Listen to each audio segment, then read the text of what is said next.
Have you ever stayed out a little too late? Maybe at a bar or a party? It's fun until the night takes a turn. This is the story of a bartender who worked one late shift too many. What started as a quiet night turned into something she'll never forget. Stick with me, because by the end of this, you might think twice about closing down a bar after midnight. Her name was Kara. She wasn't someone who scared easily. She'd been bartending for years and loved the job, meeting new people, hearing wild stories, and watching regulars unwind after long days. But there was one part of her job she hated: closing alone. Kara worked at a small bar in a quiet part of town. It was cozy, low lights, old wood furniture, and a jukebox that always seemed to play the same songs. Most nights the crowd was small, and by midnight, the place was almost empty. That night, Kara wasn't in the best mood. She'd had a fight with her boyfriend earlier and couldn't shake the bad energy. She just wanted to finish her shift, clean up, and go home. It was almost 1 a.m. when the last group of regulars left. She waved goodbye, locked the door, and sighed. The night was finally over, or so she thought. As Kara wiped down the bar, she heard it. A faint knock at the door.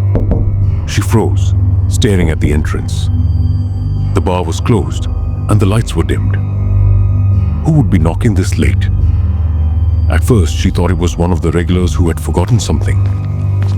She walked to the door and peeked out the window. A man was standing there. He looked off. His clothes were wrinkled, his face pale, and his eyes were wide, unblinking. He didn't smile or say anything. He just stood there, staring at her through the glass. Kara hesitated. "We're closed," she called through the door. The man didn't move. After a long, uncomfortable pause, he finally said, "I left my wallet inside." Kara didn't remember seeing him in the bar earlier, but she didn't want to argue. "What's your name?" she asked. The man didn't answer. Instead, he smiled. But it wasn't a friendly smile. It was wide, too wide, like he was forcing it. "Okay, let's pause for a second. At this point, I'd be calling the cops, right?" But Kara, she didn't want to make a scene. Something about him made her uneasy, but she didn't want to overreact. She told him to wait outside while she checked for the wallet. She walked back to the bar, scanning the tables and counters. There was no wallet. When she returned to the door, the man was gone. Kara felt a wave of relief, but then she noticed something strange. The door, still locked, had smudges on the glass. Fingerprints, but they weren't where they should have been. They were at the top of the door, as if someone had pressed their hands there from above. Kara stared at the prints, her stomach twisting. She knew she was alone, or at least she thought she was. Kara tried to shake it off. Maybe she was just tired. She finished cleaning and went to the back to grab her things. That's when she heard it. A soft tapping sound. It was coming from behind the bar. Her heart raced as she stepped closer. She peeked over the counter, expecting to see a bottle that had fallen. Or maybe a rat. But instead, she saw nothing. The tapping stopped. She let out a shaky breath and stood up, only to freeze. In the mirror behind the bar, she saw him. The man. He was standing in the far corner of the room, his wide smile reflecting back at her. She spun around, but the corner was empty. Her chest tightened. She grabbed her phone to call someone, anyone, but the screen wouldn't turn on. It was like the battery had been drained completely. And then the jukebox turned on. It played a slow, distorted version of an old love song. The same one she'd heard earlier that night.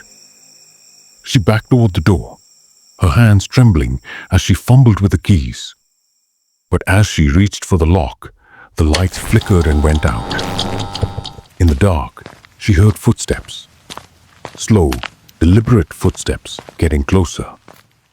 Kara didn't wait to see who or what it was. She unlocked the door and ran. When she looked back, the bar was completely dark. The jukebox had stopped. And the man? He was standing in the doorway, watching her leave. The next morning, Kara quit her job. She never went back to that bar. To this day, Kara doesn't know who or what she saw that night.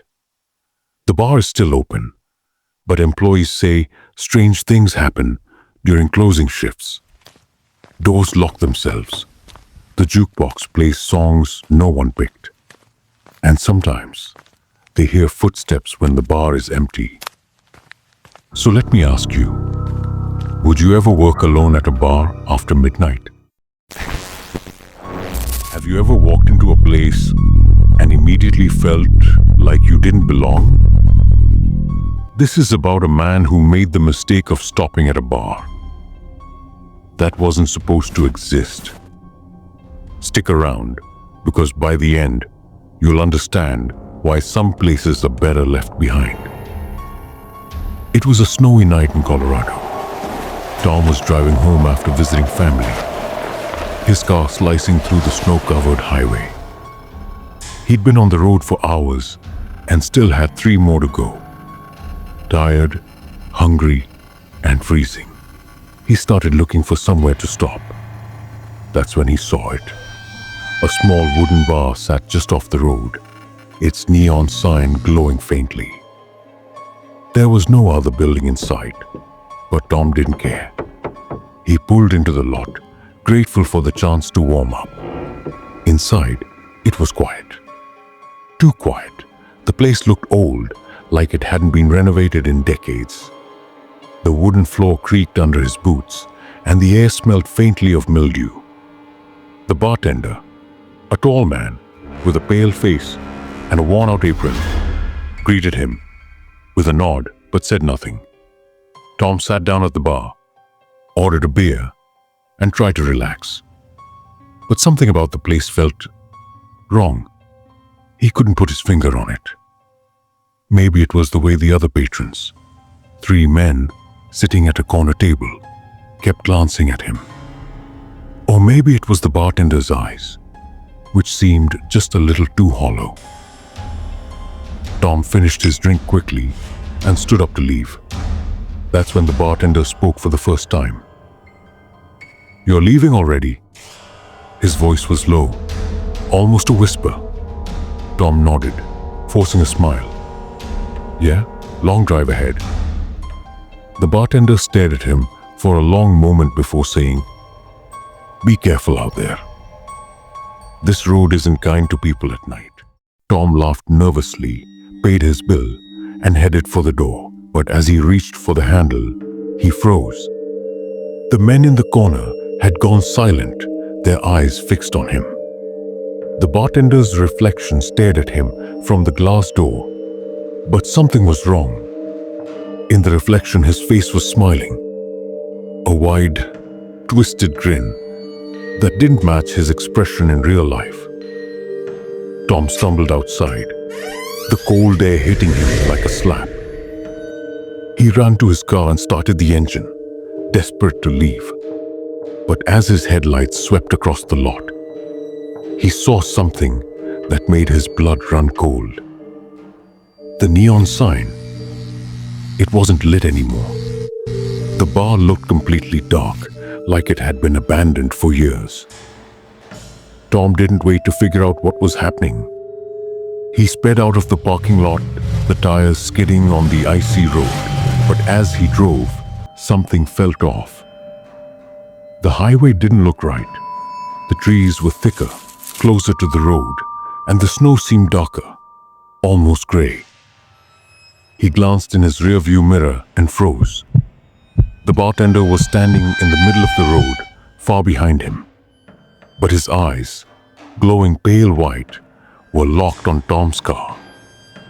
Tom pushed the gas pedal harder, desperate to escape. He didn't stop until he saw a gas station about 10 miles down the road. He pulled in, shaking, and ran inside.